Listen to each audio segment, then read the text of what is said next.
Today we'll be flying Firefly from Singapore to Kuala Lumpur, but I assure you this is not Changi. We'll talk about this airport, the airline, and explore the full experience. So let's get into it. Welcome to Singapore.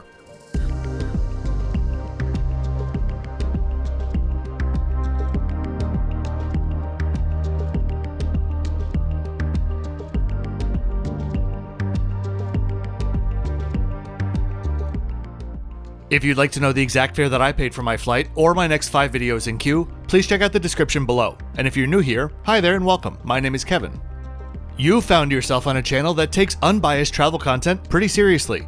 I make airline trip reports, high-end hotel reviews, and cruise ship tours as well. I always film without the company's knowledge to be sure to get a true experience. That way I can give you nothing more than my own personal, honest, unbiased opinion. Okay, so secret airport might be a bit of a stretch, but certainly this is not the airport that anyone is thinking about when you mention you're flying from Singapore.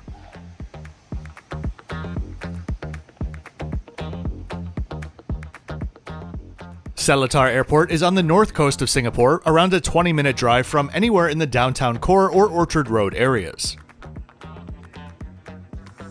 Two things will surprise you about this little airport. First, it's kinda modern and feels very Changi-esque. It is managed by the same company. Second, it is tiny. I mean teeny tiny. In fact, congratulations, you've already toured the entire pre-security area.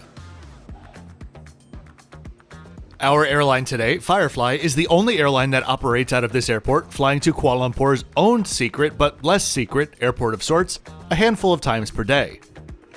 Check-in and security will only open 2 hours before departure, so seriously, don't get here early.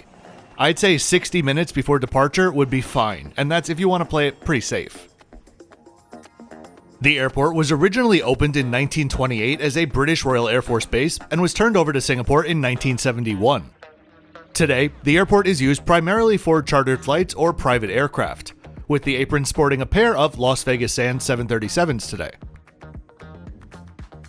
Firefly is one of 2 regional arms of Malaysian Airlines, the other being MasWings. Firefly has hubs in Kuala Lumpur Subang and Penang, with a renewed focus on Kota Kinabalu and Malaysian Borneo in general. Since their first flight in 2007, they've expanded to their current 17 destinations across 4 countries with a fleet of 9 ATR turboprops and 5 737 hand-me-downs, which they just brought into service last year. Since they are the only airline from this airport currently, that means that they're also the only airline serving both of Singapore's airports, flying from Changi to Penang as well.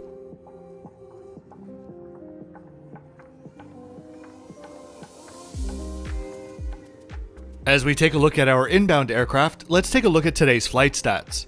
We'd end up taking off 1 minute early and heading up to just 14,000 feet, flying at 265 knots for 55 minutes. Landing in Kuala Lumpur 26 minutes early.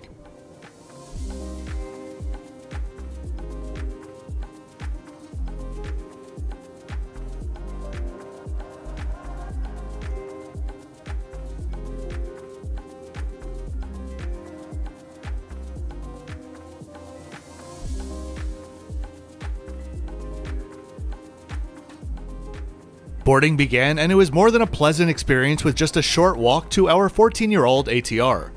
I can't imagine this would be all that pleasant though during a downpour. Wondering if they have walkway covers for situations like that. Filming anonymously, as in no invitations, no sponsorships, no freebies, and no special treatment. I think it's an important part about any unbiased review, whether for a flight or a hotel stay.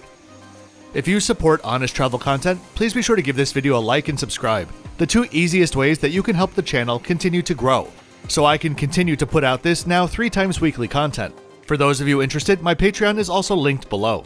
Thanks very much for watching today. As is standard with an ATR, we boarded through the rear and I made my way to today's seat, 6 Alpha. Certainly, it's up to each airline, but across the board, ATRs are rarely known for their spaciousness or comfort, and today was no exception, with a pretty tight configuration. There were, however, individual air vents, so all sins are forgiven. There was also a limited selection of buy on board items.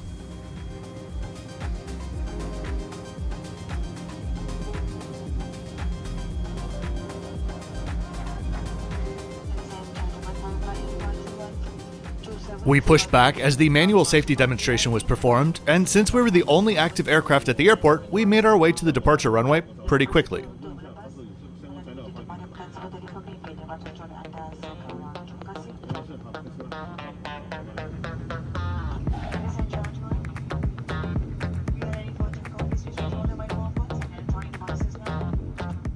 And here we have the island nation of Singapore. As you may know, Changi is over here on the east side and Seletar is up here to the northwest.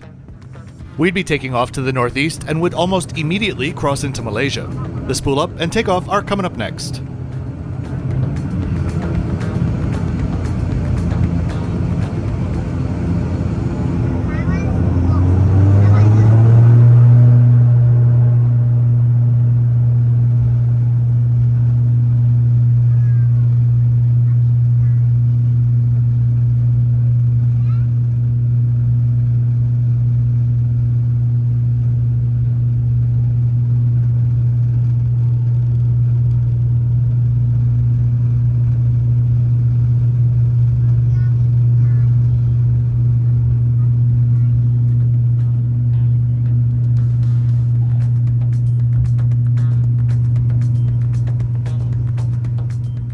We made our way up to the northwest, the same corridor flown by around 40 daily flights between the city pair.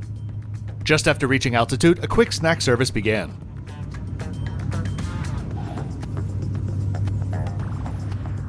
We were given bottles of water as well as small bags of peanuts and cookies. Honestly, can't complain about cookies.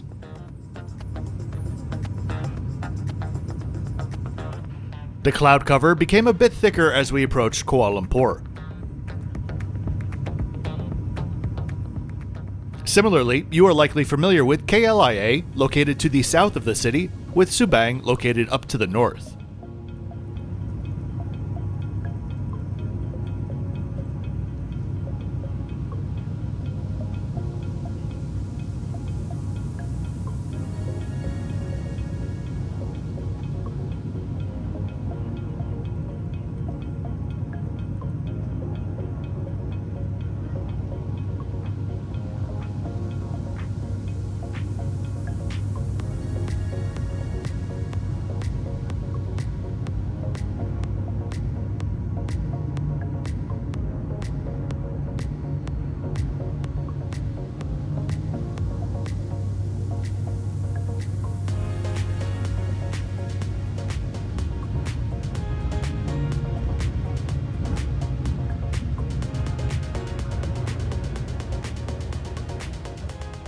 I'm not quite sure I've ever seen a commercial airport with paving blocks on the apron before.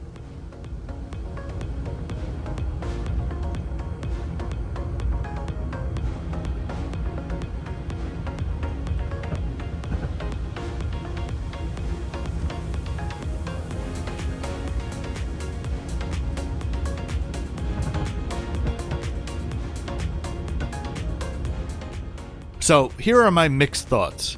In terms of efficiency, it cannot be beat. 20 minutes from Singapore's core is nice, but the really nice part is not having to drive 65 kilometers from KLIA to the city. Combine that with the ability to arrive just an hour or less before departure, and it's a pretty attractive package. That said, it is certainly not the most comfortable package. Obviously, for a short flight, it doesn't really matter that much, but if you enjoy flying for the full experience of it all, then you'll likely enjoy spending more time at Changi before the flight a bit more.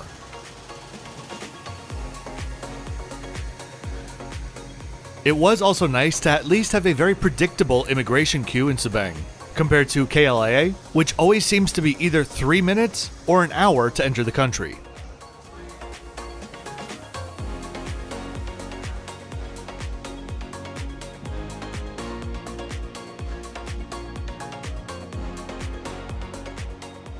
I really do hope that you enjoyed this quick video today. If you did, please be sure to give this video a like and subscribe with notifications on, so you don't miss out on any trip reports coming in the near future.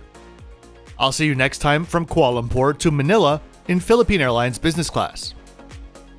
Oh, and thanks for watching till the end.